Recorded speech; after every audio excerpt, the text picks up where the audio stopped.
ఏయ్ ఆగవయ్యా, ఎక్కడికి వెళ్తున్నావు? ఆగండి. అరే ఎలా కలుస్తావు? వాళ్ళ ఎలా కొడుతుంది? ఎమ్మెల్యే గారు చెప్పి పర్మిషన్ తీసుకోవాలి. వెట్టాపుతావా ఎమ్మెల్యే గారిని కలిసేదానికి? అరే చెప్తున్నా, చాలా పనిలో ఉన్నారు ఆయన. చాలు కానీ సుబ్బయ్య రా. ఏంటా సుబ్బయ్యని ఆపుతారు? రా సుబ్బయ్య. ఏంటన్నా? అన్నా ఏమయ్యా వెంకటేశ్వరరావు, బుద్ధి ఉందంటే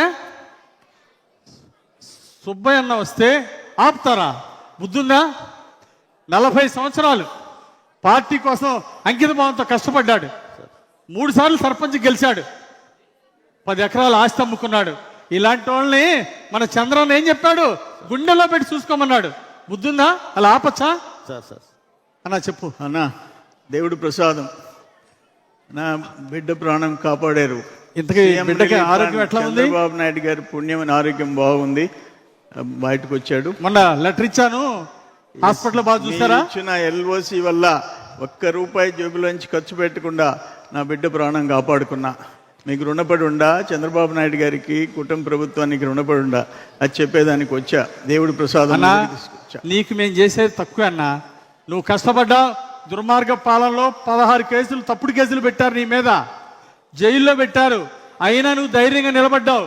మొన్న ఎలక్షన్లో 50 లక్షలు ఇస్తానని నీకు ఆశ చూపించినా నా కాలి గోడుతో సమానం. నేను పార్టీ వదిలి రాను, తెలుగుదేశం వదిలి రానని మా కోసం నిలబడ్డావన్నా, జెండా కోసం నిలబడ్డావన్నా. మీకోసం చంద్రన్న, ఇది నా గొప్పతనం కాదన్నా. చంద్రబాబు గారు ఇచ్చిన ఎల్ఓసి లెటరు నీ బిడ్డను బతికించిందన్నా. నాకు అదే సంతోషం అన్నా. అదొక్కటే కాదు, లోకేష్ బాబు గారి వల్ల, ఆ డిఎస్సి వల్ల నా బిడ్డకి ఉద్యోగం వచ్చింది.